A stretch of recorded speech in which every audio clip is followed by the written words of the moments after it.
I'm Dr. Usha Periyanayagam. I'm the head of the clinical product and RWE team at Komodo Health. So welcome to For the Health of It, where we bring together some of the world's top scientists, analysts, health experts to discuss the biggest challenges in the healthcare industry today. With us today is Dr. Lisa Richardson, the director of the CDC Division of Cancer Prevention and Control.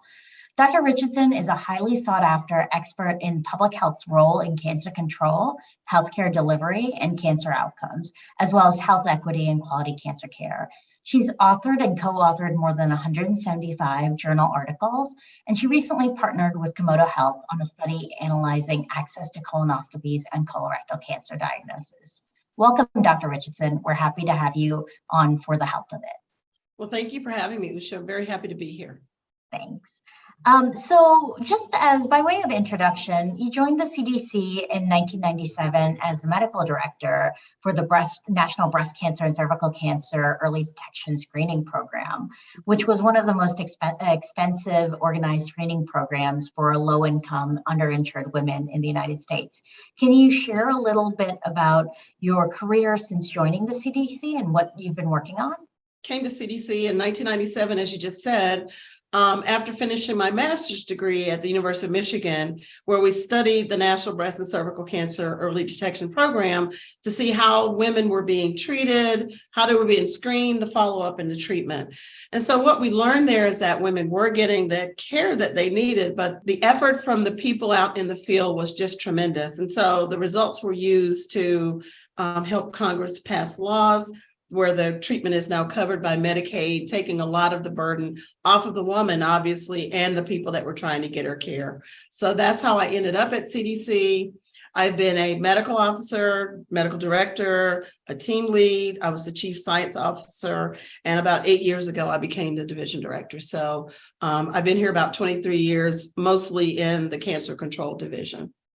Awesome. So you're expert on a lot of different things here, especially access to cancer care. How did you develop this interest? What about access to care really interested you? So, as a medical oncologist by training, that's what, I trained in. It occurred to me that why should your insurance, where you live, any of those things impact whether you got good care, right? And as it still does, even, this 25 years later, it still matters if you have health insurance or not as to whether you get the best care. So coming to CDC, it really was a place where with our screening program, all of those things could be taken care of. And also the research that we do here leads us to sort of highlight whether those things are happening or not, similar to some of the stuff you all do with the Komodo data, like how are the intervals, the paper you guys, the web stuff that you guys just put up about Black people and the screening trajectory during, COVID, all of those types of things that really interest me as far as how can we do better and provide better care for better outcomes. So I guess, what are you working on now? There's so many different things that you could cover within your division. What are you focused on right now? So what I'm focused on is really how do we integrate the health equity work into everything that we do. It's not an angle to me. It's really everything we do in public health because we serve those people who are underserved just naturally. People who are from minority groups, no health insurance, live in places that aren't the healthiest places. How can we help people? So that really is what drives me. The work I think I'm most proud of at the moment is our colorectal cancer control program work, because there we basically switched the model from providing a screening test to people to changing the healthcare system that people receive their care in. And so when we do that, no matter where you go, if you can change a system, you change the care everybody receives in that system. If you work it one at a time, it's a wonderful thing. As an oncologist, treating people one at a time is very satisfying, but how do we have a broader impact on populations? And that's really what I try to pay attention to when we're doing the work here at CDC. How can we have a larger impact by serving population level outcomes rather than just the individual? And again, I'm torn all the time. Who do you pay attention to, the individual or the population? My day job is the population, trying to figure out how to deliver better care to more people. Yeah, That's amazing. I think obviously as a physician, you're used to seeing the patient and understanding the benefits that they could have at a patient level. But the only way we'll actually make a difference of the entire healthcare system is really thinking through those systematic inequalities. Mm-hmm. You talked a little bit about the colorectal cancer control program. Can you just describe that a little bit more for me?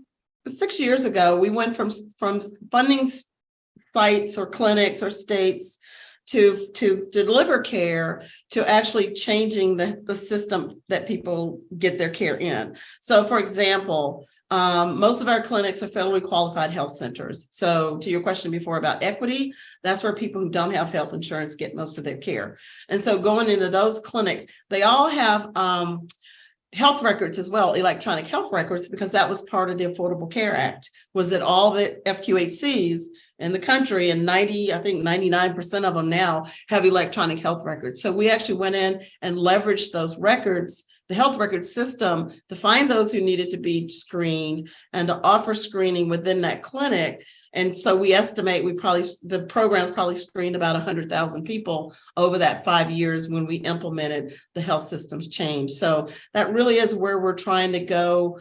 And again, it's more at a macro level, right? It's not just paying for the screening, but ensuring that all those people that need to be screened are found in a clinic using things that are already there to make that happen. That is a fundamental shift in cancer care, right? How we're changing the entire system at scale rather than focusing on single individual outreach, which is kind of our method in the past. How does data and analytics play into that? How can we both evaluate the system and the changes we're making, as well as how can we improve it using some of the data and analytics that are available?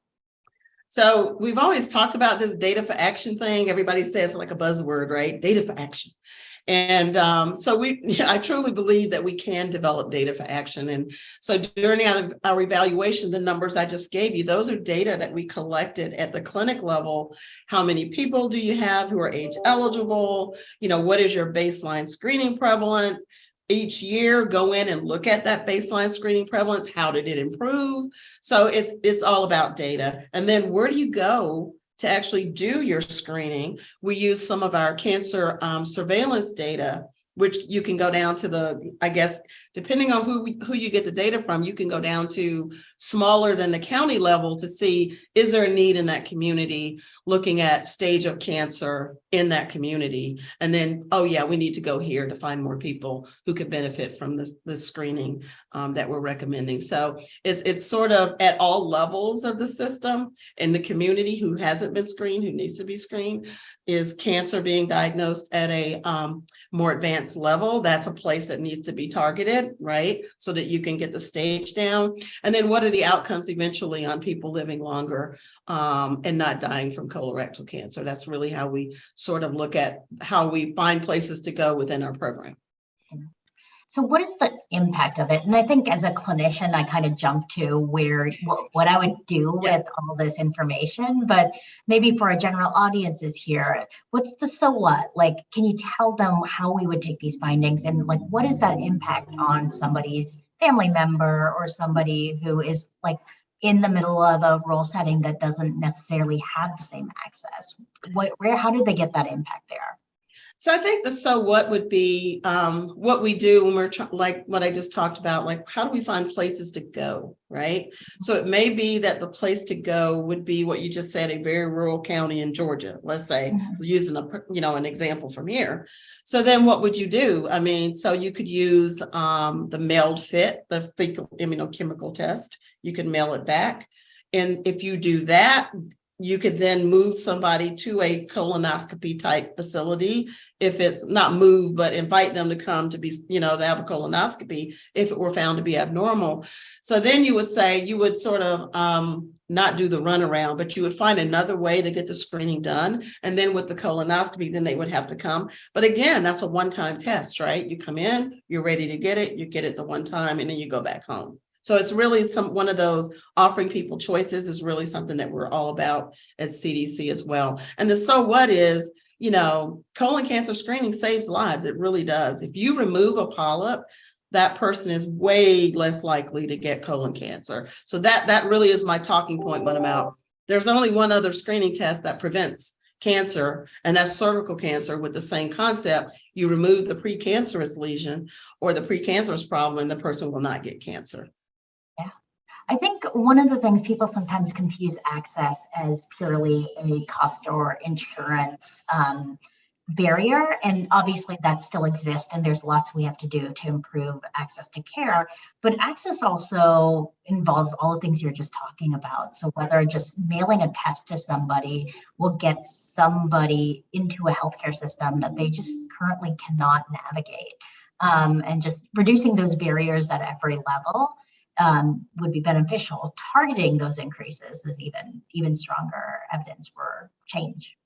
Yeah, so a large part of our program we don't talk a lot about is patient navigation. I mean, within each of the clinics that we're in, they have people there that can navigate the populations in those clinics through the system.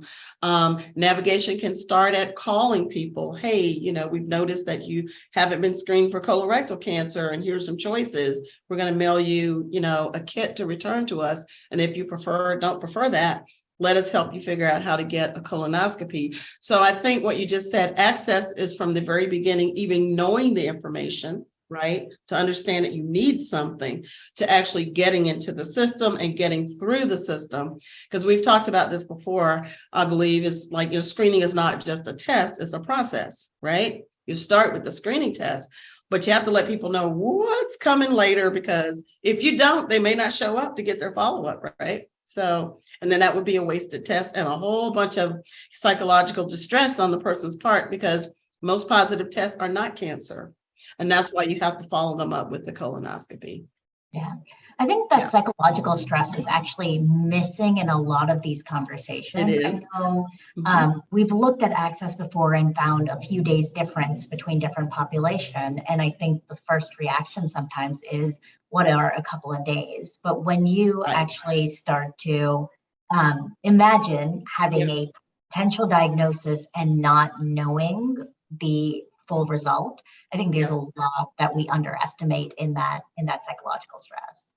No, I completely agree. It's one of those things where it's like, well, how would you like to have a positive, you know, an abnormal test on something like, let's say, the FIT test?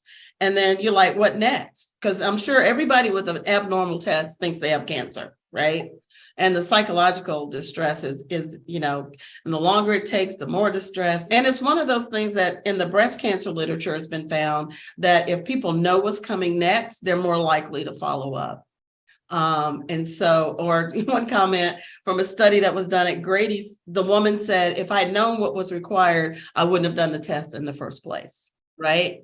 And I think that's actually, you know, I'm okay with that. Right. So if you explain to people what's coming next and they don't want it, don't screen them, because then you've got this person walking around with an abnormal test that could be cancer. Right. And you're distressed as the provider, and they're distressed because they have an abnormal test. And so it's just us to be more careful and, you know, considerate when we're doing the work. It's a human being, not a number. Right. It's a person. It's where it comes from. Yeah. I think one of the things that we've really looked and leaned into access is really thinking about how access has changed recently, especially in the COVID delayed cancer screenings and COVID delayed access issues. So we've still need to measure kind of these long lasting impacts, but what are the roles for this kind of analysis? What is the role that we could follow with some of the data and the programs that you're running? And how can we use this information to have an impact for policymakers or providers? So I think for me, the role is, and for the data that you guys have as well, the role is to figure out where the gaps are, right? Because you can't know where to go fix it or improve it if you don't know where the gaps are. So for instance, with the work we're, doing with you, what was the first test? How long did it take to get to the second test? You can even say, was the second test the right one? A stool test followed by a stool test, probably not the right answer if it was a very short interval, right? And so we really do have to look at the data as best we can to figure out where the gaps are and then go in and fill those. And that's what I think the data are good for. For instance, some, information you all put out and a couple of other people put out, groups put out at the beginning, is that millions, tens of millions of screenings have been missed, right? So how are we going to use the data to see if we've caught up with any of that? How far behind are we? A couple studies out there modeling using, claims data to see how long it would take to catch up. Again, the data are critical. And as you can probably tell, I love data of any kind. With the understanding of what the quality, what is good for, it's not good for everything, but it can definitely do some of the front end work of figuring out where we need to go for the second part of the work. Yeah, I mean, all data has limitations, but you have to, as long as you understand them, you can actually draw pretty strong conclusions from them. I guess then what is your conclusion from looking at all this data? How far behind are we? Let's maybe stick to colorectal. How far behind are we due to the COVID pandemic? Or do you think we've caught up? Do you think we will catch up? Or are we just going to catch them on the next screening? Well, I'll tell you what, there is a paper I was just reviewing again last night where they actually looked at those in, like, let's say those countries that have like complete data of their entire population, like some of the Nordic countries. And, what they showed was, skipping a year was the most beneficial, had the least life years lost if you just skipped a year and started with the next year, which kind of makes sense, right? How are we going to go back and catch 3 million people? Okay, well, we missed them. Let's just wait till the next year and let's get caught up. One of the biggest challenges with the data I've noticed is that the data being presented is numbers of screens. It's not a prevalence. So people are misinterpreting the prevalence, misinterpreting numbers as prevalence. Because once you've gotten back to the screening levels, you've got the area under the curve that you've missed that you have to catch up. So the real challenge here is catching up with the ones that weren't screened. And depending on what the test was that they had or were planning to have would, determine how quickly. Was it going to be a colonoscopy? Was it going to be a fit test? You just send a fit test, they send it back. So it's complicated. But there are a couple of people out there doing models where you can actually look at it and see what would be the best thing for you to do where you are to catch up. And I do think we can catch up, but it's going to take it's going to take a while. Yeah, I hadn't known about models at that individual level, but that is actually what we need. It's usually what's missing, though. So that's really exciting work being done. So it was one of the National Cancer Institute CISNAP models, MISCAN, and I think it was developed in this country because what's the coolest thing about the NCI modeling is that they are actually people participating in other countries who have different data, probably different quality of data. Like I said, they cover all their people. They probably know almost everything that's happened in a place like Sweden, where we know almost nothing that's happened in a place like the United States of America. So it's really good to learn, from people in other countries. But they predicted just skipping a year and picking it up where you left off with the next year would be the quickest way to do it. Mm-hmm. NCI models have international data. Oh yeah. Mm-hmm. That's really interesting. It makes sense. I just assumed they were modeling based on our system, not. Yep. There's several in our country, but there's a couple countries in Europe that also have that are also funded by NCI to do modeling that informs, the U.S. Preventive Services Task Force here as well. Yeah. Oh, that's great. That's how it should work. So that's always good to hear. It's good to hear we're actually doing it right or better, not right, better. Better. Yeah, exactly. So I wanted to talk a little bit about our partnership that we've been working on together with Komodo. I know you've recently partnered with us and we're working on a study in colorectal cancer testing and diagnosis. Obviously, we're still doing a couple of rounds of analysis here, so I don't want to scoop our conclusions, but what do you think, what is the goal of that study? What would you like to get out of the study that we are kind of collaborating on? So when I think about it, trying to think about what you just said, not giving away the punchline and trying to figure out how to write it, it really is about, so the analysis we're doing with you all is all that you're doing with us is all of these people have colon cancer. So how did they get there to the colon cancer diagnosis? So to me, the outcome there is, okay, where were again, what I said earlier, where were the glitches? How long did it take? Should it have taken that long? I don't know I can't remember if the data have this in there, but was there a stage shift of diagnosis because it took so long? But again, it's really where are the gaps, what are the testing being done, and where are the gaps, and then how can we sort of close those gaps? And looking at age group, because ageism is the largest disparity in this country. It's not race or any of those other things, it's age. They figure if you're 65, you're washed up and we're done, which makes absolutely no sense today, right? Everybody's going to live to be 90. So if you're 65, you got 25 years of life left, right? And you want good life. So those, just trying to stratify and look at those different factors to see if we can find some clues. And with the data being so current, even clues of how to catch up, right? On some of the lost screening tests that weren't done. Yeah, sorry, I'm still caught on this. Age is the biggest disparity. Ageism is horrible. As a medical oncologist, when let's say somebody walks in your office and they're 70 years old, people immediately think they can't do chemotherapy. What are you talking about? They're going to live to be 90. We have to do something, right? Right? It's sort of that. But oh no, there's a ton of data out there on ageism being an issue. People just aren't treated the same past a certain age. So then you also would hypothesize their time to diagnosis would be, they're more likely to be delays in their time to diagnosis. There could be, and actually that's something with the data that you guys have, with something we could look at. Did a 50-year-old go faster than a person who was 75 years old? Okay, again, it all depends, right? If you're 70, you have Medicare, but if you're 50, you don't.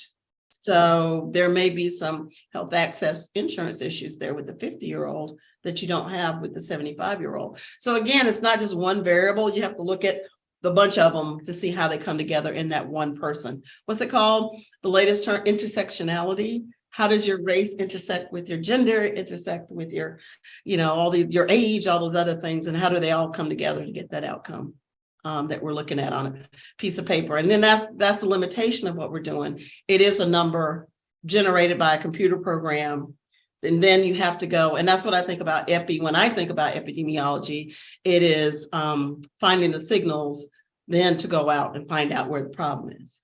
Yeah, I mean, that's basically I am obviously a very big data person too, so we're on the same page on the potential there. But as much data and insights we can draw, there's still gaps. And so we're still projecting out and making some assumptions. So if we were to think about our data or data in general right now, and let's think 15 years from now and in this magical system that we will have then, what do you think are the biggest things that we could add to our current data, like our entire country's data? And then where do you think there's still going to be gaps, or where do you think it's just hard to get the kind of nuance that we need? I think, well, again, what you just said, the nuance, it's really about the nuances now, right? You have all the basic data. So how would you enrich it to get, better answers at the end, or not better answers, but more accurate, right? It's all about accuracy. So I think one place that we're missing is social determinants of health data. Is there any way to get that type of data into the system? Doesn't necessarily have to be individual data, I think, is the best. But how do you get some of that other stuff like community-wide or hospital-wide or those types of things? In the National Cancer Policy Forum at the IOM, not the IOM anymore, what's it called? National Academies of Science, something in medicine. I always forget what the E is. I think it's engineering and medicine. But the workshop there was about how do we get more social determinants of health data into our data systems, because that's really what's driving outcomes. Race is just a marker for those things. Race is not a biological concept, right? But is a marker for those things where people who are, people of color are more likely to be poor, more likely to be uninsured, all of those things. And that's what I meant by earlier intersectionality. It really is about the intersection of different characteristics within an individual, but then how do you parse that with the kind of data you and I are talking about? Well, the thing with social determinants right now, I think we capture what is easy instead of what is impactful, because because we're limited, right? So Right. it's easier to capture a form that somebody can fill out rather than we are so aware that diet plays a huge role in Yes. a lot of things, right? But how do you actually really capture diet in a rigorous way? Is So still at the difficult. And I feel individual like, level, it's extremely difficult because do you even remember what you had for breakfast? I don't. no. So, I mean, so then there's that limitation of the recall, right? Mhm. But let's say, for instance, you guys, you've seen this. I'm sure you've seen these results. It's sort of like neighborhood level factors make a huge difference, right? Mhm. Let's say you live, you know that you live in a food desert. Well, those, if you look at, if you can, people have done research, their, diets are poor and diet related diseases are, more prevalent in those communities. So there, I think there are proxies that we can look at. But how would you do it one person at a time? Actually, that is my dream study is the birth to death, and everything you do is collected from the time you're born to the time you die. And then we'd have a perfect data set, right? So that's never going to happen in this country.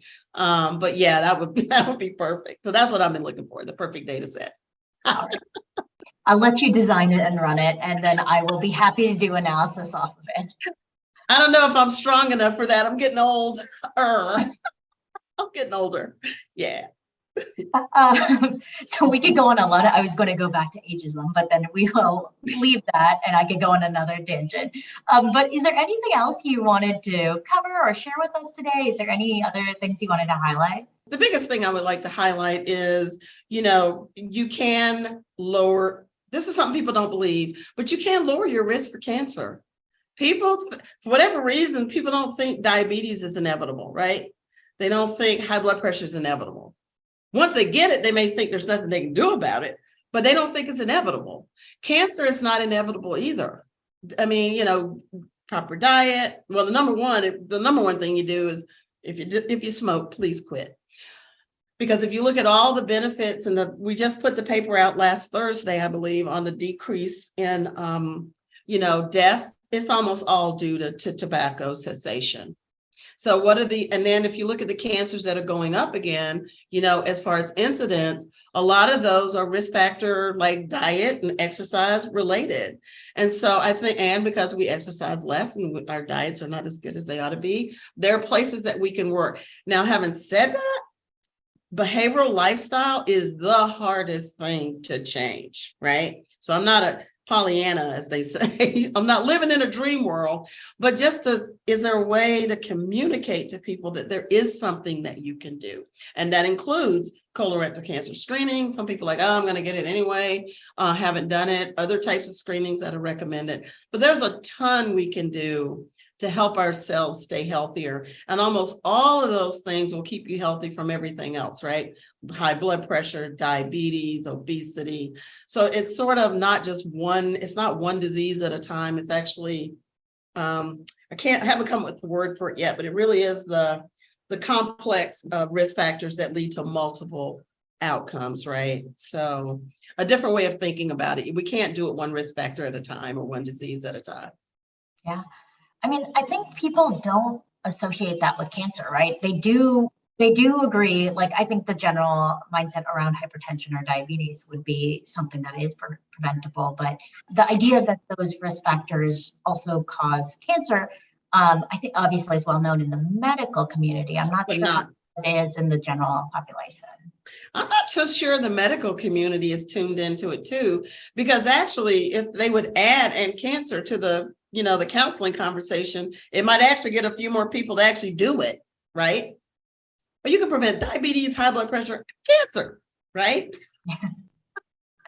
Throw one more word in. Yes, exactly. Just throw it all in there. But I do think that would help us a lot. And as far as what I would like to leave people with is that is something that, as long as I'm director, we are working on what are those messages and how do we refine them to reach people, right? We're obviously not reaching people where they are, and how could we do a better job with that? And that is the Nobel Prize winning question, yes, if we get the answer. That and behavioral change, because it is behavioral change. Yeah, that's it. If we could get behavioral change, yes, awesome. Heard that? Awesome. All right. Well, thank you so much, Dr. Richardson. It's been a pleasure talking with you. I always enjoy our conversations. Thanks for your time. Thank you. Appreciate it.